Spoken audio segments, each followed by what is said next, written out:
Ah oh, salut la team, comme on dit au Québec. C'est comme ça qu'on dit, hein? Ouais, ouais. Ici Captain, sur Michel, membre du syndicat des journalistes écrivains indépendants, La Vraie Presse. Tiens, on va parler justement des médias indépendants, là, tout de suite. Eh ben voilà, c'est bien. On est jaune et dit. Ah, vous savez pas.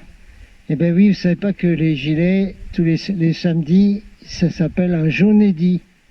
Voilà. Peut-être qu'un beau jour, ce sera jaune et dit tous les jours. Hein, quand on sera sorti de la fausse information au sujet du gros truc là, justement, on va dire un petit mot là, bougez pas. Oui, bon, ben, on espère qu'il se passera des super choses tous les jaunes et dits dans le joli mois de mai. Mais, Paris, comme Claude Nougaro chantait. Hein, est-ce que ça va recommencer? On verra bien. À tous les jours, il se passe quelque chose, quand on regarde bien. Hein. Aujourd'hui, m'est arrivé une vidéo. Bon, très bien, je vais vous la mettre là.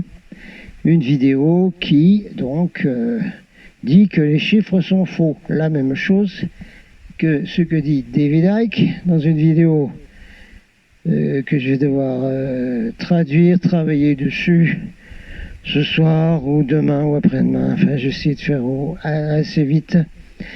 Donc, David Icke dit que les chiffres sont complètement faux. Hein. Il analyse tous les chiffres officiels et tout ça c'est faux. Alors, cette vidéo dont je vais vous mettre le lien en dessous et puis le titre là, alors, je la regarde, je trouve qu'elle est bonne, c'est les mêmes infos que David Icke. Donc, je la mets sur le groupe Facebook Évolution. Voilà. Qu'est-ce qui se passe? Pouf! Un placard qui sort. Attention! C'est une fausse information! C'est des fake news! Voilà. Alors, ceci a été vérifié par un média indépendant. Alors, voulez-vous quand même la publier? Monsieur Facebook, je suis pas là pour répondre à tes ordres, hein, moi, monsieur Sucreberg, là, embauché par la Navy américaine, moi, je suis pas là pour obéir aux ordres, hein, alors je la publie parce que je trouve qu'elle est bien, que c'est vrai. Alors après, pouf, apparaît un placard sur le groupe Facebook. Voilà, alors la vidéo est quasiment masquée, quoi.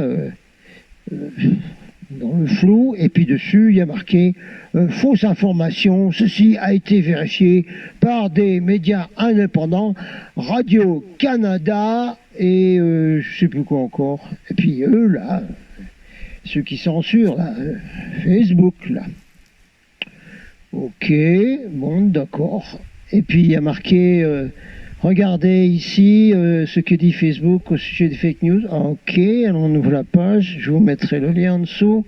Et vous avez donc toutes les régulations Facebook qui vous disent voilà ce que c'est que des fausses informations et nous n'en voulons pas et c'est censuré et patin et couffin. D'accord, ok. Ouais, bon, d'accord. Bon, c'est tout ça. Hein. Ouais, mais enfin, c'est pas souvent que vous avez... Quand vous postez une vidéo, que ce pavé arrive. Est-ce que ce pavé va m'arriver quand je mets une vidéo à moi? Who knows? Est-ce que ce pavé, des contrôleurs patentés de Facebook international, avec ceux qui ont été embauchés en FR, est-ce que ils vont également donc faire la même chose à mes vidéos? Est-ce qu'ils vont faire la même chose à la vidéo de David Icke qui dit exactement comme cette vidéo qui vient d'être censurée et décrétée fake news? Nous le verrons. En attendant, je voudrais faire une demande officielle là.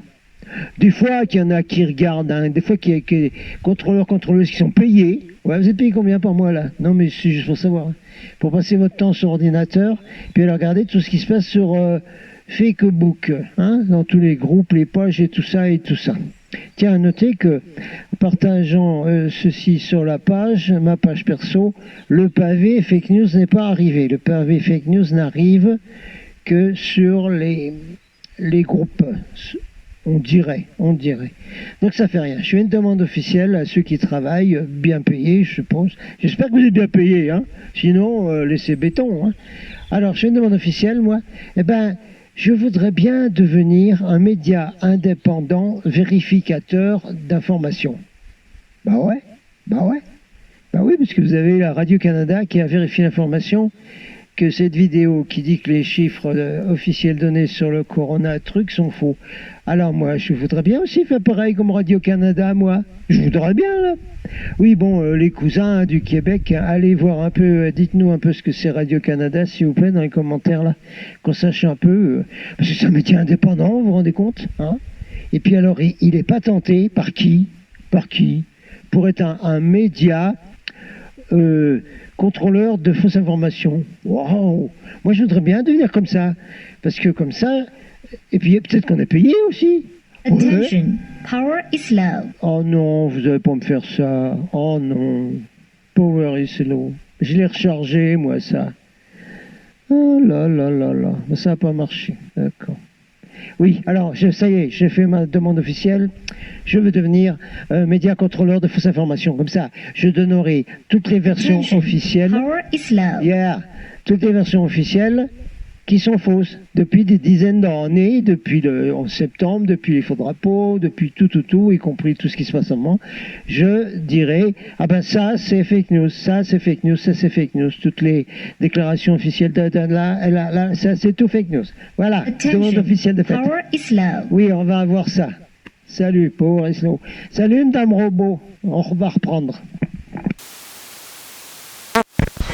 On est allé chercher le canon, là. Canon. Je dirai un mot là-dessus après. Mais avant, un petit mot, parce que je suis allé avec la voiture, oui, au village. C'est là, c'est là. Le panneau, il est là, village. Et puis, j'ai discuté avec les gens qui allaient se promener. Et je leur demande, mais vous avez l'attestation pour circuler dans le village? Ah ouais, il faut l'attestation pour circuler dans le virage. Dans le virage. Dans le village.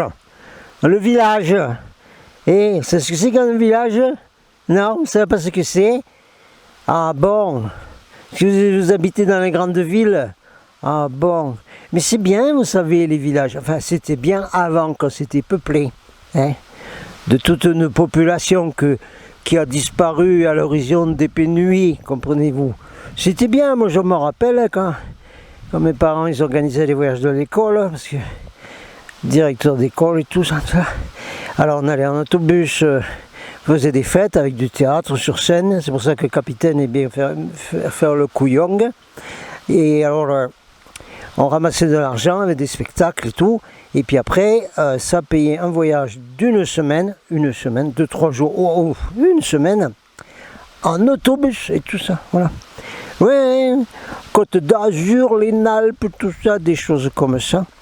Et puis alors, les filles elles chantaient dans le bus, ça, je me souviendrai toujours ça. Ça, c'est quelque chose qui vous marque quand vous êtes petit, garçon, ado. Alors, elles chantaient « Qu'elles sont jolies les filles de mon village, la soie et le nylon, faut pleurer les garçons, qu'elles sont jolies. » C'était bien les villages, avant qu'ils soient complètement détruits par la civilisation à l'américaine. Alors donc comment ça? Même dans le village, je fais l'attestation. Ah oui, parce que la brigade, ils ont demandé à quelqu'un qui était venu nous voir d'une maison à l'autre, pardon. Oui, la brigade de gendarmerie, le premier lundi, ah bah oui, le premier lundi. Ils sont venus dans le village et ils ont vu quelqu'un qui venait chez nous. Ils l'ont appelé cette personne pour vérifier que la personne avait son attestation pour aller d'une maison à l'autre. Bon, alors, si vous n'avez pas encore compris après ça, hein, moi je sais pas, avec toutes les vidéos qu'on vous balance et tout. Alors, oui, donc voilà, moi j'étais au village, donc à chercher le canon. Alors les surveillants là, c'est pas un canon, c'est un Canon, c'est un appareil photo qui fait des vidéos. Non, parce que il y a les mots-clés, comprenez-vous. Ah ben oui, sur internet, tout là, et tout ce qu'on dit, hein, en audio, vidéo, tout ce que vous voulez, il y a les mots-clés. Hein. Alors, Et il y a toujours eu, hein, par exemple, si vous dites président et si vous dites canon, ou je sais pas comment, hein, je sais rien, pouf, ça déclenche quelque chose dans des centraux quelque part, et que les surveillants, qu'est-ce que c'est? Il y en a un ou une qui est en train de déclencher, qui a déclenché un mot-clé là, qui doit être en train de dire quelque chose sur le président, et peut-être qu'ils vont emmener des canons là devant chez le président. Alors c'est l'appareil photo qui est un canon.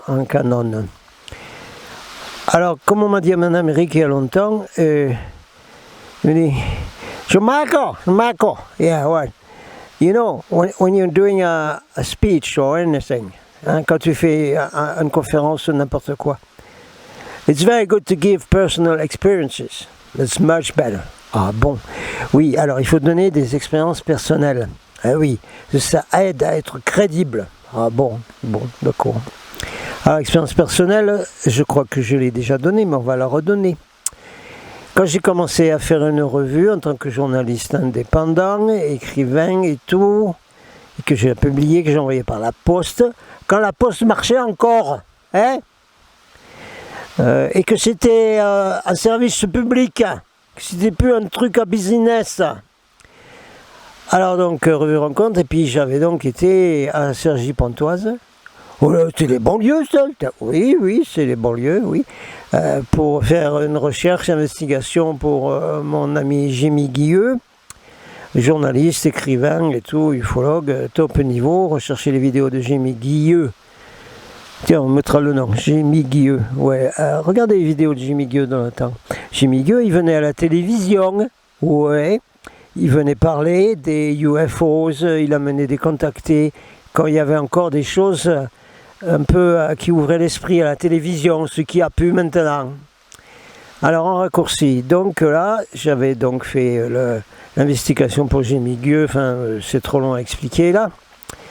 C'est expliqué dans un film qui a été fait par les studios de Boscade Rennes-les-Bains. Un film qui existe, ouais, qu'ils ont fait. C'est expliqué, mais bon. Donc, Jimmy Guilleux a publié les photos que j'avais prises dans un magazine, Nostra, etc., etc.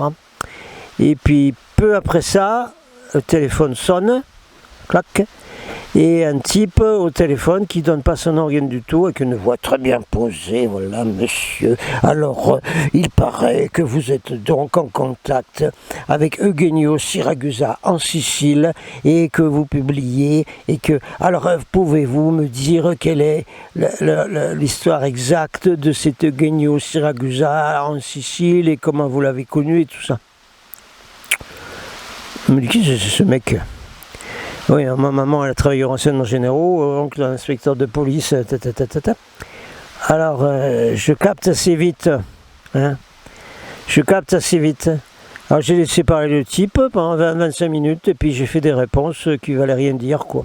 J'ai parlé comme ceux de la langue de bois, là, vous savez, qui font des discours, là, et qui alignent les mots les uns après les autres, que ça ne veut rien dire, que ce n'est même pas eux qui les ont écrits. C'est sur une tablette. Attendez, elle me casse la gueule! Oh ben non, oh ben non. Attendez, on va se repositionner là. Oh ben merde. Bon, nous reprenons.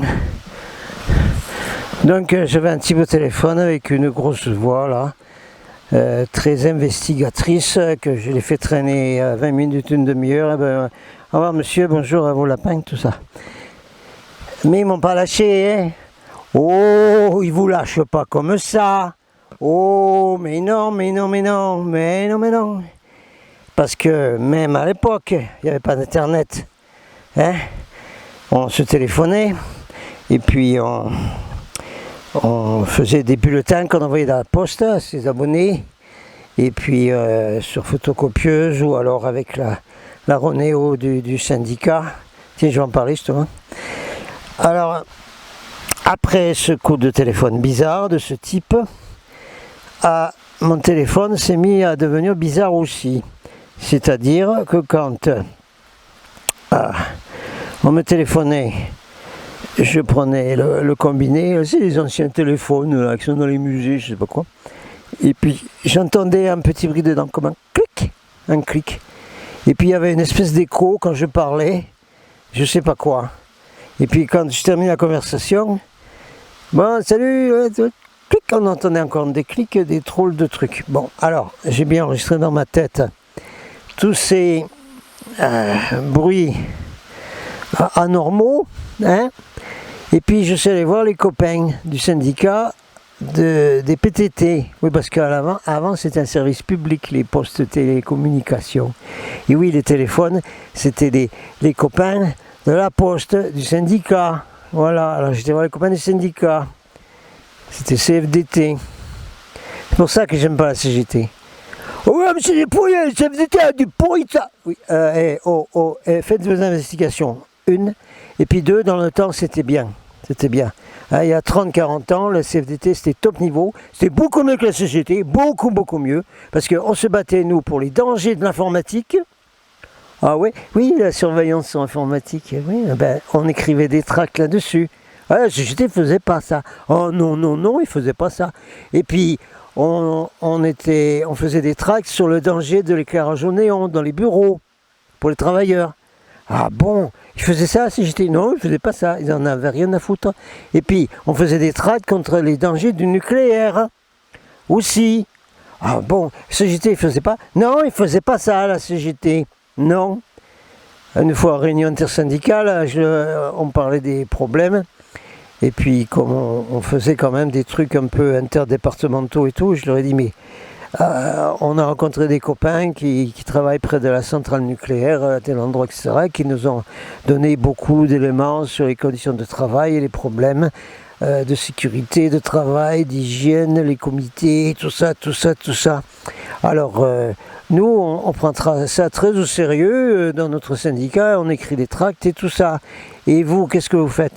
Ah ben c'est pas notre truc nous. Ah bon, pourquoi? Parce que nous, tout ce qui compte, c'est que les gens ils ont un boulot. Puis après, ils adhèrent chez nous, c'est tout. Voilà, c'était ça la CGT à l'époque. Aujourd'hui, je sais, plus rien ne vaut. Recommençons.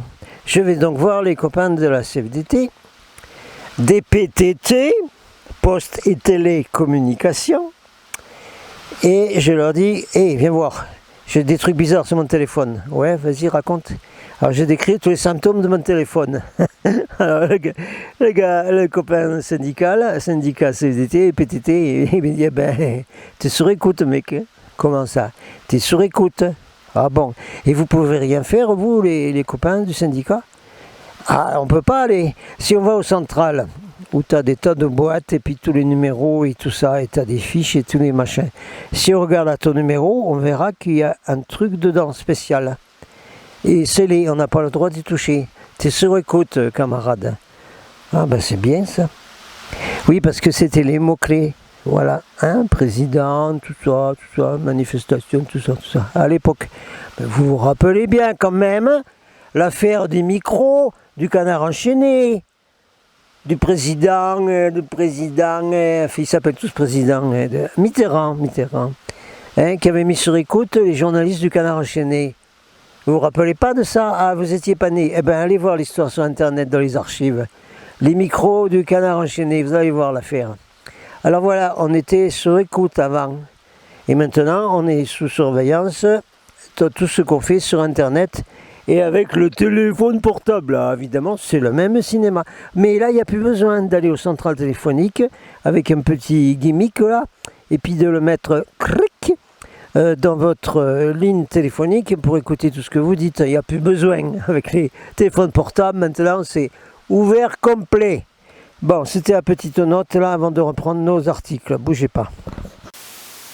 On va reprendre une vidéo numéro 2. Ah, je vous ai mis avec un paysage derrière avec une cascade.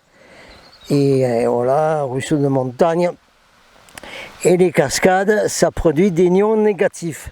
Non, pas des ions comme ça. Des ions, ION. C'est super bien les ions négatifs. D'ailleurs, pour tous ceux qui sont mis en autoprison, c'est-à-dire tout le monde, eh bien, vous avez des petits diffuseurs d'arômes aromatiques et qui font aussi des ions négatifs. Ça remplace d'aller se promener dans les pins et les sapins où il y a plein d'ions négatifs. C'était une petite note. On reprend la suite des vidéos sur le plan Corot 2020-2030. Alors il va y avoir de très longs articles là. Je reprends la suite de l'article que j'avais pas fini. Alors ici on a toute une tirade sur l'Italie. Bon. Alors je vais vous mettre des morceaux simplement. Alors avec tout ce bazar actuel, que Facebook nous dit que ce sont des fake news. Alors en avant, il y a mention du professeur Raoult, etc. Alors l'article dit: s'agit-il donc essentiellement, purement et simplement, d'un virus psychotique généré par une narration d'État tout autant psychotique, avec en prime l'arnaque des tests de positivité, négativité, très promu d'ailleurs par le professeur Didier Raoult. Quel test? Point d'interrogation. Alors dans la vidéo de Davidac sur laquelle je dois travailler, il donne les mêmes choses. L'histoire des tests, là aussi c'est complètement bidon. Quel test? Dit l'article, puisque le coronavirus de la 2019 n'existe pas.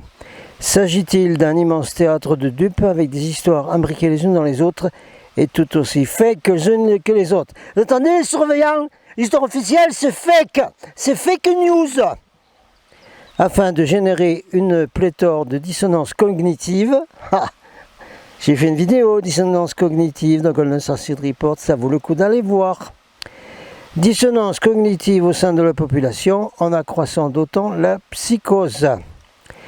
Alors là, on parle de toutes les vaccinations dont fait en Lombardie qui ont déclenché un certain nombre de gros problèmes parce qu'il y avait donc vaccination de méningite 2 mois avant que les cas se déclarent dans cette région. Alors,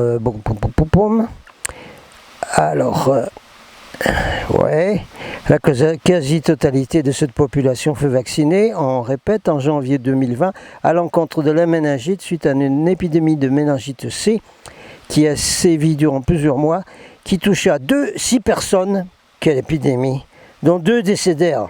Oh là là, c'est grave, ouais. Alors la quasi-totalité de la population fut vaccinée.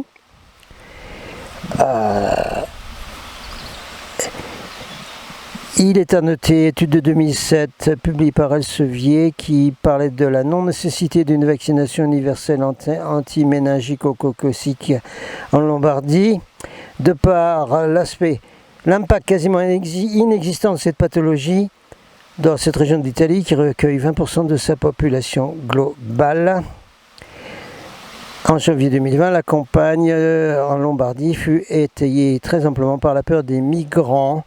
La peur de cette gigantesque invasion de migrants africains et Moyen-Orient programmée par les banksters de l'Europe.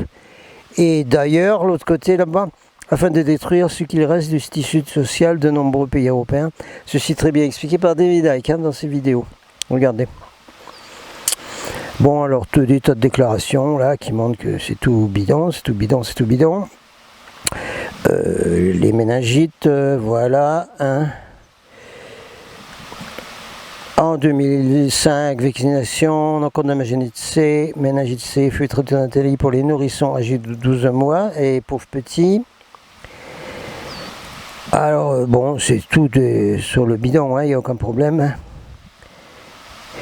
Alors un élément là du professeur Yoram Lass, ancien ministre de la Santé en Israël. L'Italie est réputée pour son énorme morbidité en ce qui concerne les problèmes respiratoires, plus que 3 fois plus que les autres pays européens.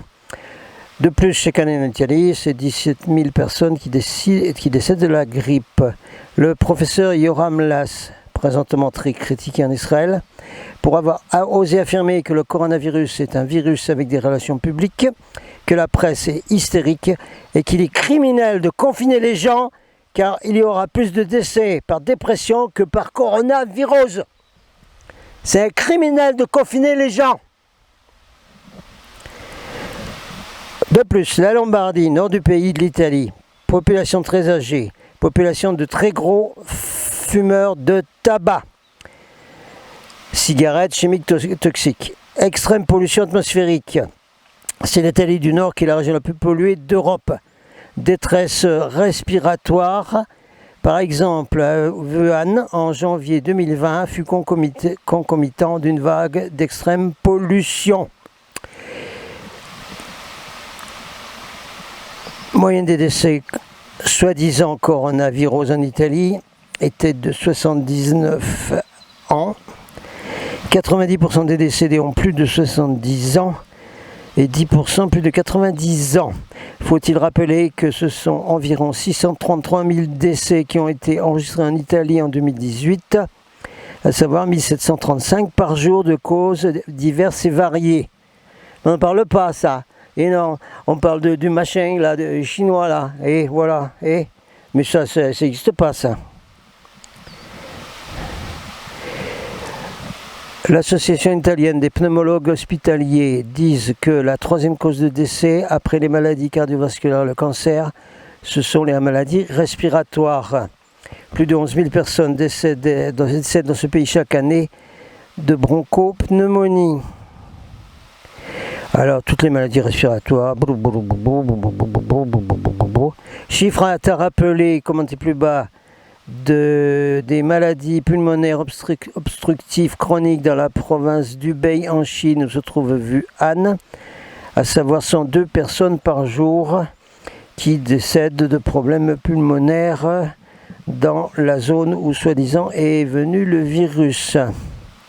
Idem en Espagne, maladie pulmonaire, 46 812 personnes en 2016, à savoir 128 personnes par jour qui décèdent de maladies pulmonaires en Espagne.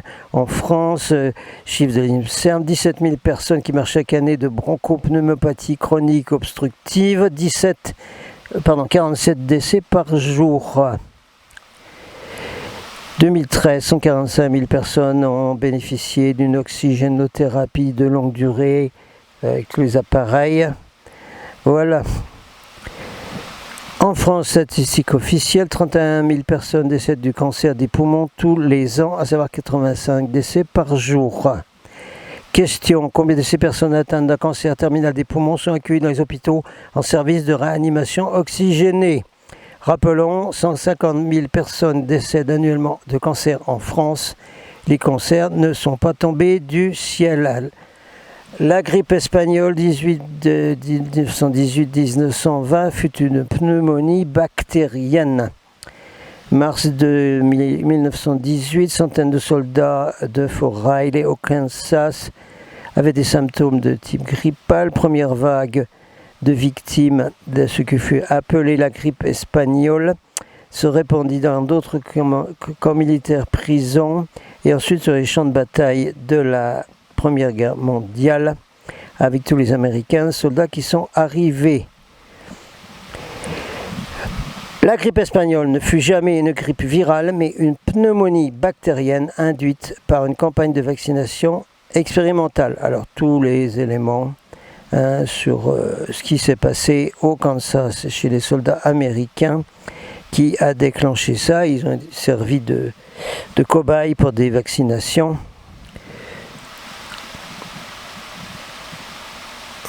Un petit élément ici, dans des études de type spéciaux, dont un certain Simon Flexner, avec le Flexner Report, fit fermer la moitié des écoles de médecine aux États-Unis, qui enseignaient l'homéopathie afin de pouvoir promouvoir la pharmacratie industrielle, l'allopathie et ses vaccins toxiques.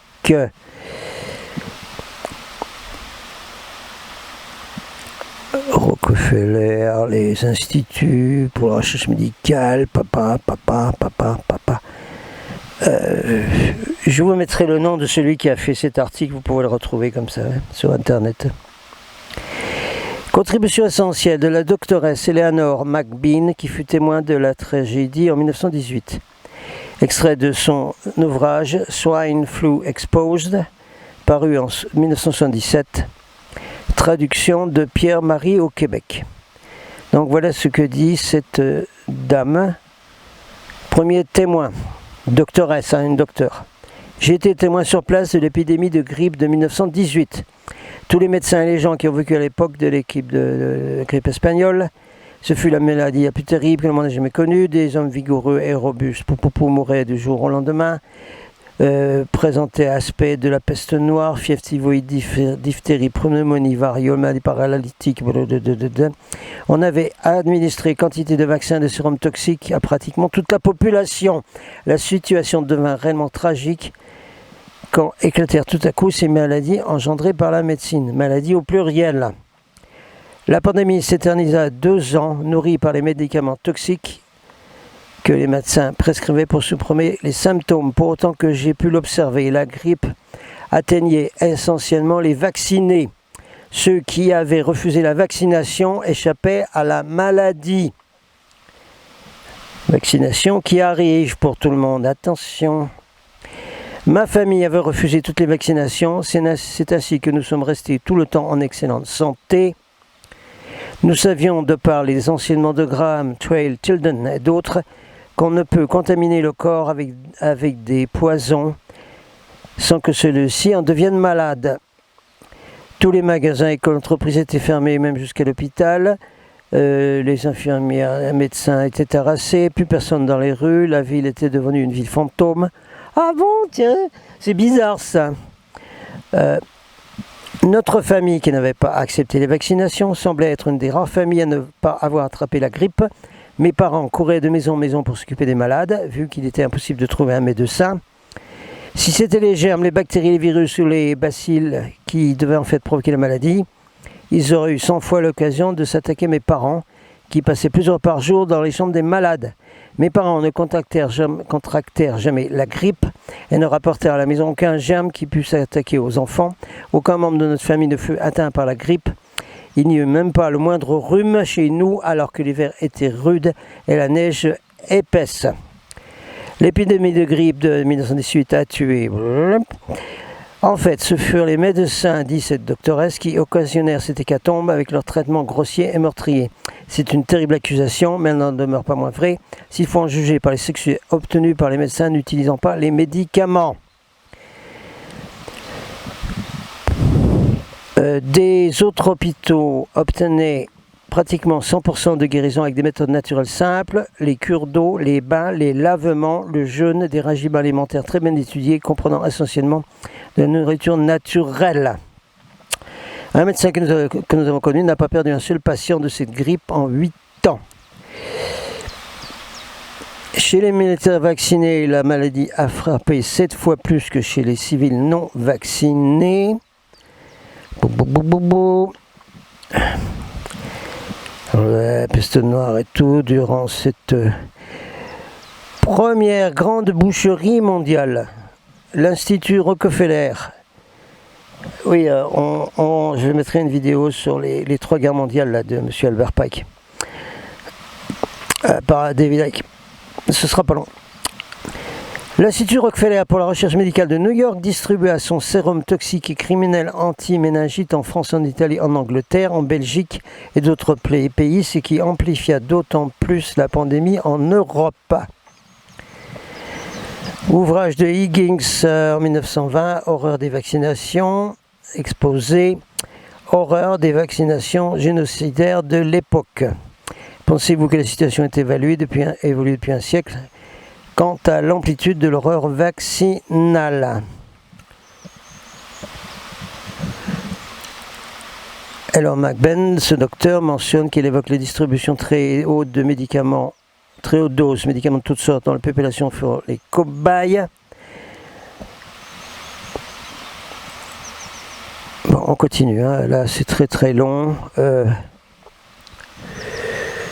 Il y a Yves Bazir, un éditeur en Belgique d'ouvrages en français, avec des ouvrages de la ligne de la nouvelle médecine allemande, etc. Tous des trucs naturels. Hein. On continue. Attendez, on va aller vérifier là. On continue. Je sais, c'est un article extrêmement long, mais il est extrêmement important pour faire la corrélation avec ce qui se passe aujourd'hui. D'autant que vous avez dû remarquer dans ce qui s'est passé pour la grippe espagnole de 1918-19,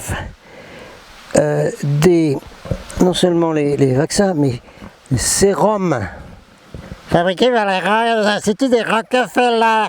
FC Rockefeller, merci. Oh, ils choignent bien les peuples de la Terre. Oui, oui. Sérum. Ils ont injecté du sérum à tous les gens qui étaient malades de la grippe espagnole, qui a fait encore plus de décès. Alors, attention, parce que ce qui arrive va être annoncé comme un vaccin, mais également comme un sérum administré aux gens qui ont déjà des symptômes de grippe, de rhume, problème pour respirer, les chemtrails, la pollution atmosphérique, les microfibres partout dans les grandes villes. Hein, voilà. Oui, parce que on verra dans la vidéo de David Icke que les tests sont faits pour détester tous les corovirus, qu'il y en a 36 000, comme j'ai déjà dit. Et donc, on va vous dire, ah ben vous avez un corovirus, hein. Ah oui, vous êtes positif, là.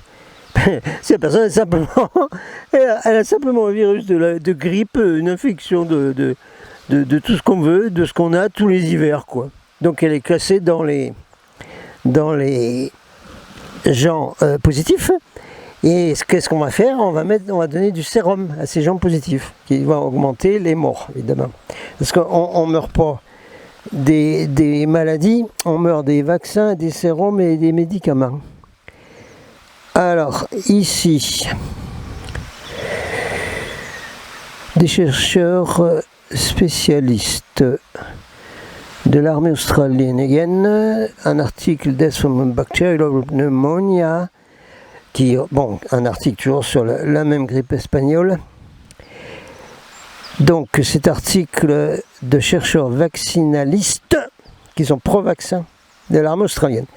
Les décès durant la pandémie de grippe de 18-19, le siècle dernier, l'histoire est un éternel recommencement, ont été attribués à une souche hyper virulente de grippe.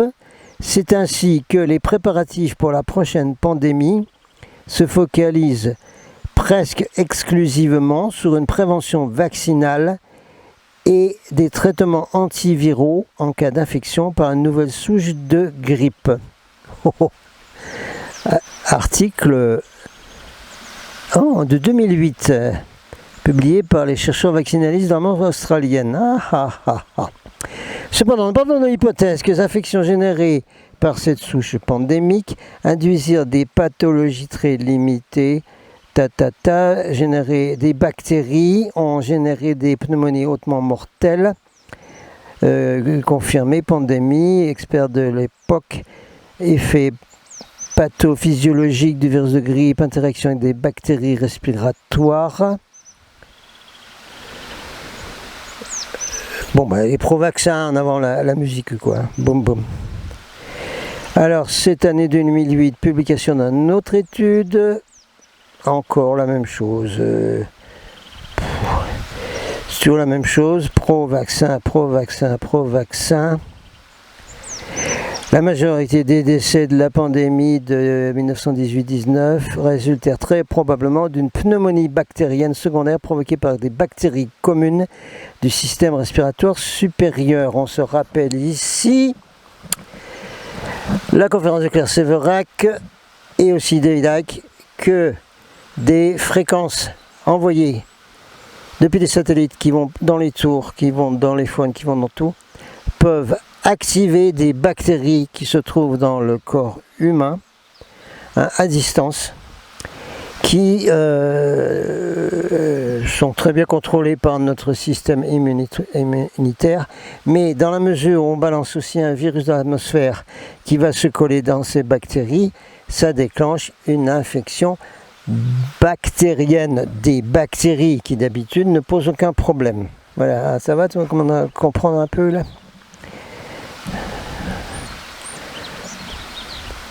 Voilà, pneumonie bactérienne secondaire du système respiratoire supérieur. Pareil, en 1957, en 1968, dans des épidémies, confirme ces découvertes. Si une pandémie grippale sévère s'avère être principalement un problème de cas pathogénèse virale bactérienne, diagnostic, recherche de virus bactérien, tac.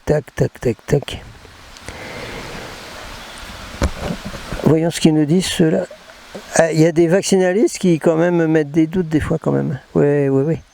Prétendent que la souche virale n'était en rien dangereuse et mettent l'hypothèse d'une infection séquentielle de type pneumonie bactérienne et que pour la pneumonie bactérienne constitue l'infection première et le virus H1N1 de la grippe espagnole.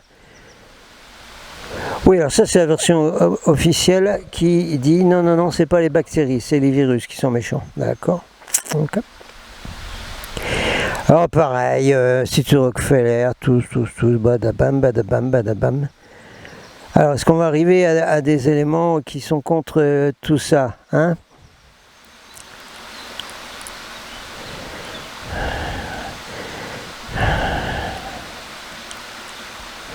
En avant encore des loustiques là. Frédéric Gates, Jeffrey Tautenberger, financé par la fondation Gates, le DARPA, ministère de la Défense US qui a créé Internet. Merci DARPA. Oui.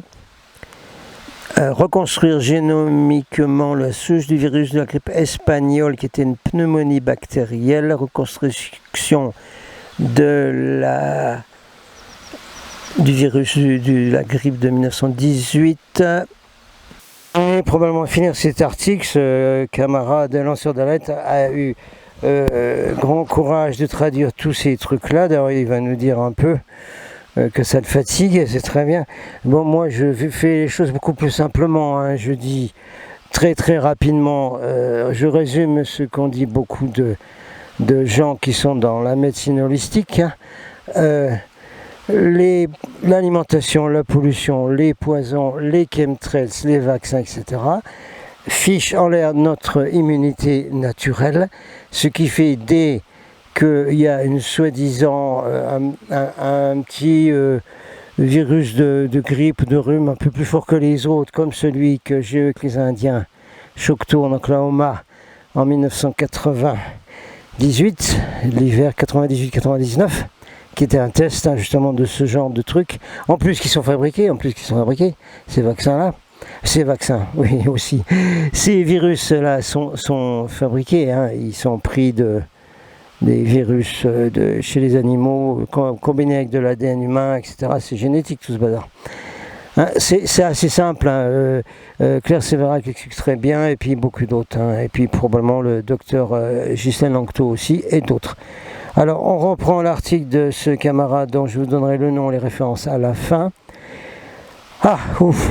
Je n'ai plus le courage de traduire de l'anglais les divagations génétiques de ces scientifiques criminels en égard à des virus qui n'ont jamais existé, qui n'ont jamais été isolés et qui constituent de la pure science-fiction.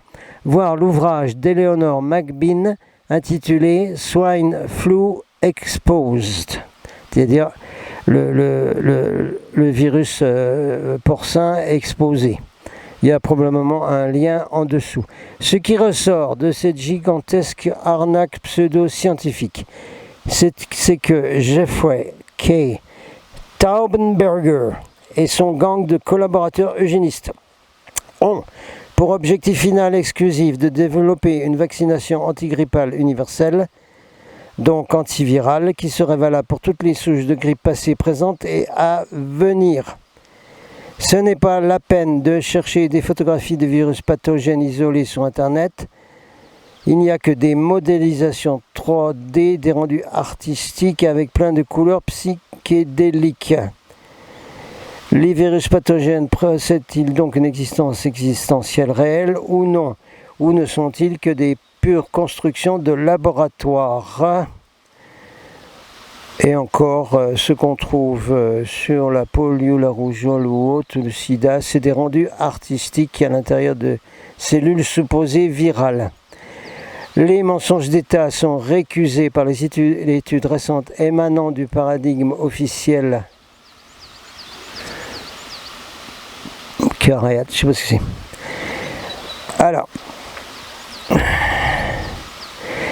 il y a des scientifiques qui ne remettent pas en cause l'hallucination collective du Covid machin, mais qui remettent en cause les mensonges de la Macronie et de tous les États de par le monde, car cette opération psychologique spéciale de type 9/11, comme le 11 septembre, possède aujourd'hui une envergure planétaire. Ah ben voilà. Ah ben depuis le temps là, j'ai demandé à quelqu'un une réponse là, ben voilà une là. Opération psychologique spéciale de type 11 septembre. Voilà ce dans quoi nous sommes. Ça n'explique pas pourquoi elle a été faite. Attention, faut quand même continuer à chercher. D'accord, mais pourquoi ils font ça? Oui, mis à part diminuer la population, oui, mis à part fouiller en l'air les mouvements sociaux, oui, mais après. Pourquoi toujours? Comme disait Doc dans Retour vers le futur, à l'éternelle question, pourquoi? Oui, c'est ça. Toujours, faut toujours poser cette question. Alors, les problèmes respiratoires, tous les décès à Wuhan, qui ont été libellés sous le Covid bidule. Les taux de mortalité, soi-disant, de cas positifs seraient donc de 1,4% ou de 0,6% pour moins de 30 ans et 5% plus de 60 ans. On continue, Wuhan.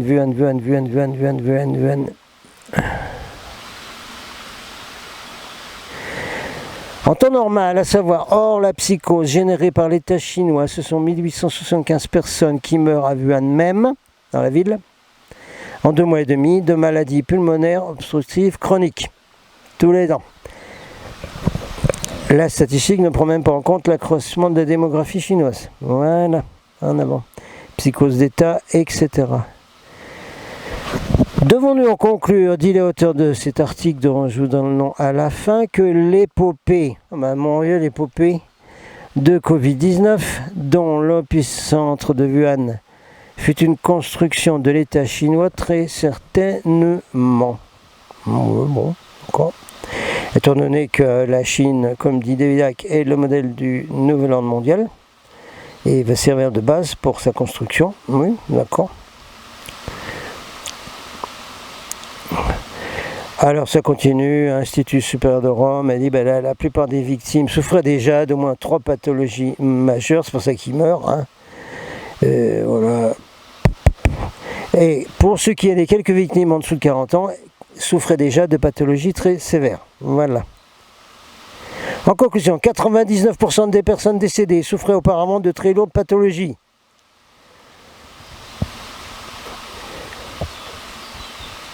Traduction en français de ces conclusions là sur le site Turbulence. Tous ceux qui annoncent que 70% des Français ou des Allemands ou de la population mondiale vont contracter ce virus sont des criminels, tout autant que ceux qui annoncent triomphalement qu'une seconde vague va frapper la tranche d'âge de 30 à 50 ans. Toujours pareil, 18 mars 1920, Institut supérieur de santé de Rome. Ils sont pas mal ces gens-là, on dirait. 98% des décès qui sont attribués au Covid-19 se situent dans une tranche d'âge de 60 à 90 ans et 87% de 70 à 90 ans. Selon le professeur Ricciardi, cet institut considère que seulement 12% des certificats de décès attribués au Covid-19 ont un lien direct avec ce coronavirus. Voilà. Vous reprenez l'exemple du navire Diamond Princess, où il y a eu 7 décès sur 3711 passagers, pourcentage très bas de positifs à tout problème respiratoire ou grippal et tout ça. Donc ce qui montre que c'est rien du tout, quoi, c'est bidon complet. Cette étude est totalement, strictement en phase, celle de la London School d'Hygiene Tropical Medicine, avec l'histoire de Diamond Princess, totalement en phase avec les déclarations récentes du professeur Didier Raoult, qui sont les réels propagateurs de fake news et de psychoses assassines.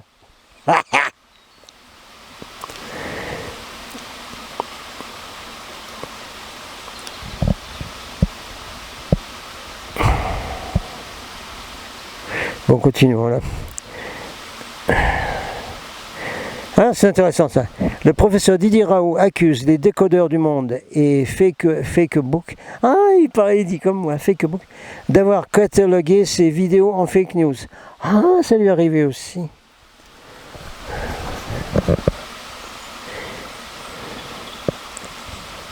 Interview 16 mars 2020 chez Marianne de Didier Raoult. Je ne sais pas ce que c'est que la dangerosité, ça dépend de l'échantillon. On peut regarder en Corée du Sud, où on en a fait ce que je préconise depuis le début, détecter, traiter, dans la plus grande folie, ou au Japon, oui, au Japon aussi. Bon, c'est très bien ce que fait la Corée du Sud, on vous mettra un lien là tout de suite là. Alors un super gars là, franco-coréen qui vit en Corée et qui fait des vidéos du tonnerre, ça c'est bien aussi. Et qui explique comment en Corée, ils arrivent à très bien s'en sortir sans avoir à confiner les gens, contaminés, confiner les gens et les mettre en auto-prison.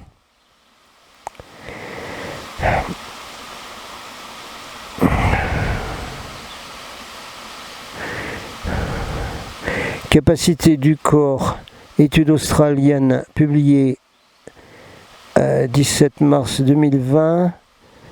Capacité du corps physique de combattre le dénommé Covid-19, d'éliminer l'infection en l'espace de quelques jours, de recouvrer une bonne santé, tout comme dans les situations les plus classiques de grippe annuelle. C'est pour ça qu'il y a plein de gens qui guérissent. Ouais. Ils guérissent simplement d'une grippe normale, c'est tout. Qui a été catalogué comme soi-disant machin là, 19. Professeur Ketsierka. Oui, parce que là, oui, d'habitude on n'a pas besoin de tout ça. Non. Mais rappelez-vous, tous les trolls, tous les gens qui ont le cerveau lavé par la merdiétique, tous les gens qui travaillent pour le NOM, pour les gouvernements et tout ça. Tous ces gens-là, ils viennent tout le temps dire sur Internet oui, mais vous ne donnez pas de preuves, tout ce que vous disiez, quand on affirme des choses pareilles, il faut donner des preuves, sinon c'est des fake news. Oui. Et bien voilà, de temps en temps, il faut donner des paquets comme ça. Voilà. Professeur Kedzirka, nous avons démontré que même si le Covid-19 est généré par un nouveau virus, une réaction immunitaire robuste dans un spectre de divers types de cellules chez toute personne en bonne santé était concomitante d'un recouvrement clinique similaire à ce que l'on peut percevoir avec la grippe. Selon cette étude de ce professeur, 80% des cas de Covid-19 sont bénins à modérés. On arrive à la fin de l'article. Oh, que ça, la vidéo est déjà assez longue là. Alors,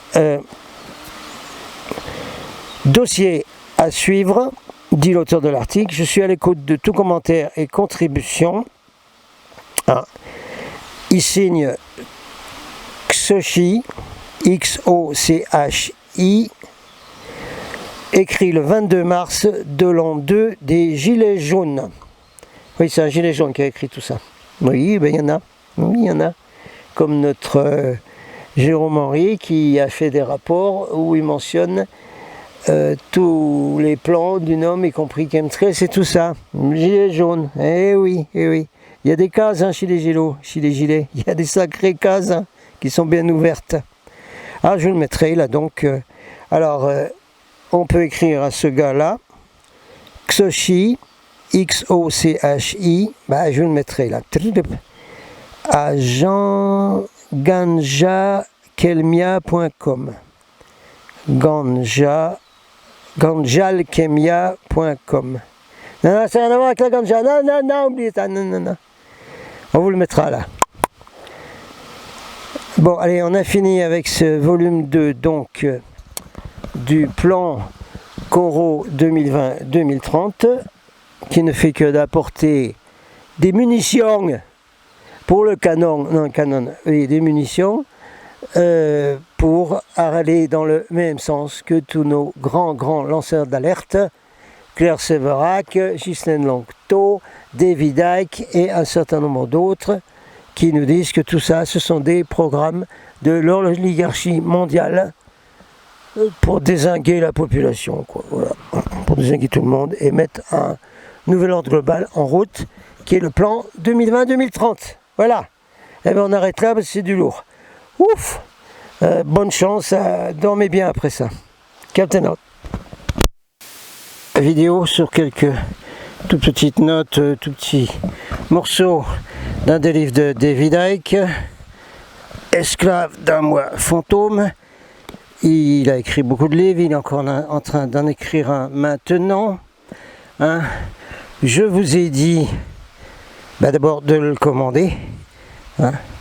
Par exemple, là, c'est macrolivre.com. Macrolivre.com. Voilà, vous commandez ces livres sur macrolivre.com. Voilà, tout simplement. Et puis, vous pouvez aussi demander aux médiathèques, bibliothèques. Ah, mais on peut plus y aller. Non, parce qu'on n'a plus le droit d'y aller, parce que c'est tout fermé partout, on n'a plus le droit d'y aller. Écoutez, je vais vous dire un bon truc, hein, et je vais le dire calmement en plus. C'est de votre faute, hein. Ne vous en prenez qu'à vous-même. Vous n'avez pas voulu aller aider les combattants, les chevaliers de la liberté, hein, que ce soit en France, à Hong Kong, au Chili, partout. Vous n'avez pas voulu, vous ne l'avez pas fait, vous n'avez pas bougé, hein. Vous avez exactement fait ce que dit Einstein.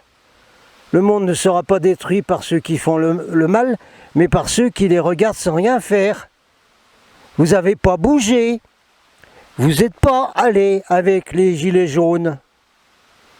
Moi, je le sais, parce que j'étais sur les ronds-points. Et globalement, il n'y a pas beaucoup de monde sur les ronds-points. Pour des villes entières comme Perpignan, le maxi qu'ils ont pu rassembler, c'était 70. Alors, c'est de votre faute. Ne vous en prenez qu'à vous-même, que vous êtes en prison en ce moment, et que bientôt vous allez avoir un vaccin à sérum qui va vous rendre encore plus malade, et que quand vous êtes confiné et que vous ne sortez pas, vous avez des drones, oui, qui balancent les virus, là justement pour vous rendre malade et tout ça. Ne vous en prenez qu'à vous-même, c'est de votre faute. Si vous aviez rejoint en masse les gilets jaunes, par exemple, on va prendre que cet exemple-là, hein, et s'il y avait eu 10 millions de gilets jaunes dans les rues, ou 20 millions, mais même 10 millions, ça aurait suffi. C'est la masse critique du 101e singe. Ça aurait suffi. Tous les bouchons de l'élite sur le pays France, par exemple, pour ne prendre que celui-là, ils auraient sauté comme des bouchons de champagne partout et aurait pu être mis en place un pays gouverné par ses propres citoyens avec des choses fabuleuses comme il y a très très très longtemps. Et comme nous sommes dans un troupeau mondial, quoi, ben, vous avez vu ma dernière vidéo, j'ai filmé un troupeau. Ça vous parle pas de voir un troupeau? Ces pauvres animaux avec leur tag là, avec leur numéro là, puis on sait où ils vont finir. Ça vous parle pas de voir ça? Non? Ah non, mais c'est pas vous dire, c'est normal, c'est l'élevage, ça fait partie de l'économie du pays. Ouais, c'est ça, ouais. Vous êtes l'économie du monde, vous là, vous êtes le troupeau du monde, tous là, autant que vous êtes. Vous êtes le troupeau du monde. Et si dans un troupeau, tout d'un coup, il y a des moutons qui deviennent des loups, et qui commencent à communiquer les uns avec les autres, et bien vous savez ce qui se passe, ben, tout le troupeau est contaminé. Le troupeau il va plus obéir aux chiens puis aux bergers. Hein. Les chiens c'est les chiens de Lucifer là. Hein, Gilet jaune de Toulouse qui a dit que la police c'était les chiens de Lucifer. Hein. Et puis le berger c'est celui avec sa lanterne là sur la couverture du magazine des Rothschild là, qui regarde les gilets jaunes. Ouais. Et bien voilà, c'est tout. Si une partie du troupeau se rebelle, ça contamine tout le troupeau. Et c'est toute la planète qui change. Déjà, le mouvement des gilets jaunes, il contaminait les autres pays, tout le monde s'y mettait à se mettre en jaune. Et oui, bien sûr. Donc, il a été réprimé, massacré complet, et vous n'avez pas bougé. Un résultat, après, ben, les plans suivants ont pu se mettre en route. Comme celui où on est en ce moment. Voilà. Puis suivant qui va arriver. Et puis toutes les lois liberticides. Et tous les trucs. Hein, tout ce qui s'est passé avec les faux drapeaux. pour faire l'état policier global mondial. Hein, voilà. Ne vous plaignez pas. C'est votre faute. C'est votre faute si vous êtes dans la situation où vous êtes aujourd'hui. De tout. Les pauvres petits Hong Kong, c'est encore une autre histoire. C'est pareil, c'est la même chose. Il n'y a pas eu de gens d'autres pays qui sont venus soutenir. Et puis ils étaient massacrés, tout pareil. Quelques petits éléments comme ça qu'on prend au hasard dans les livres de David Icke. Quand dire la vérité est considéré comme de l'extrémisme, cela signifie que le fascisme est arrivé.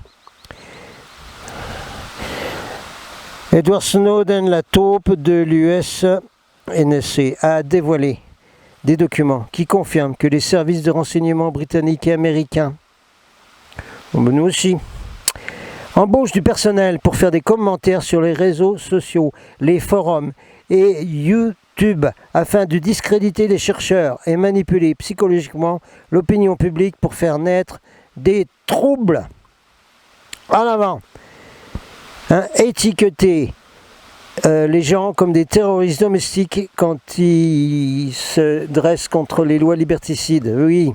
Au Royaume-Uni, on demande aujourd'hui aux enseignants de surveiller les élèves et de dévoiler et dénoncer les signes de radicalisation.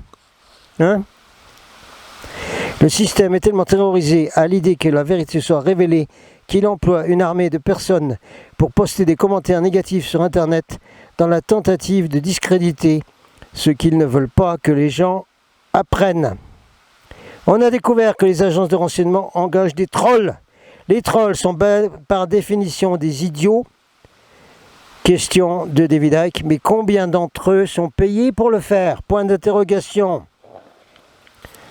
On va finir ici.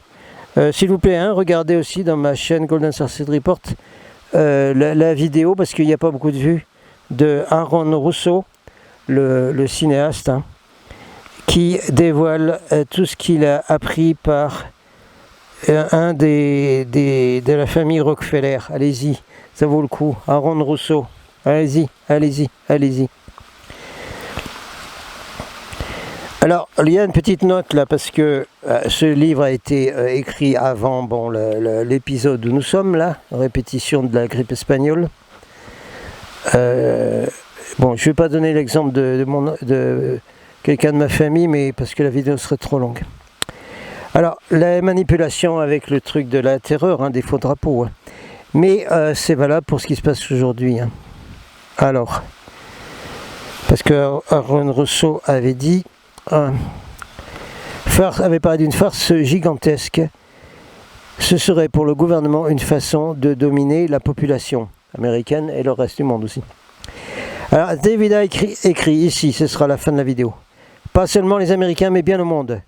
Aux États-Unis, une grande quantité de décrets présidentiels permettent au président d'activer la loi martiale, de prendre possession de toutes les propriétés, ressources, des moyens de transport, des fréquences de transmission, de Internet, des sources d'énergie, de la nourriture, de l'eau, de briser des familles, de déplacer qui il veut, où il veut, et contraindre les gens à faire n'importe quel travail sans rémunération. C'est impossible.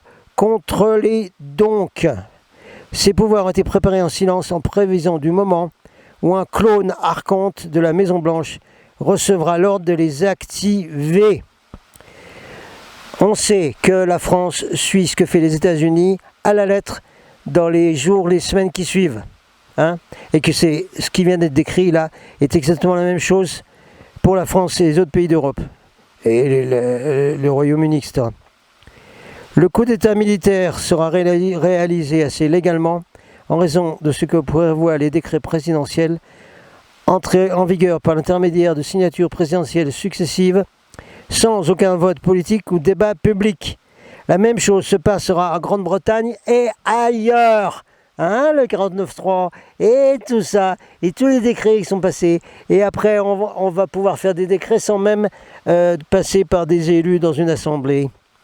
Ce qui semble, aux yeux des gens, des événements et des faits dus au hasard ne l'est pas du tout. Ah mais tiens, un virus qui est tombé. Fait du hasard ne l'est pas du tout. Ce sont des étapes le long d'une route planifiée depuis longtemps qui conduit vers la tyrannie archonte mondiale. voir un post-script pour les mises à jour sur l'attentat terroriste à Paris de novembre 2015. Bon, on va arrêter la vidéo là, parce que sinon elle est trop longue. Et bon, voilà les livres. Vous pouvez encore les commander par internet, hein, tant qu'on a encore internet, hein, tant qu'il n'a pas été pris en otage par le NOM, hein, et les gouvernements. Ouais. Allez, bonne chance, on lâche rien.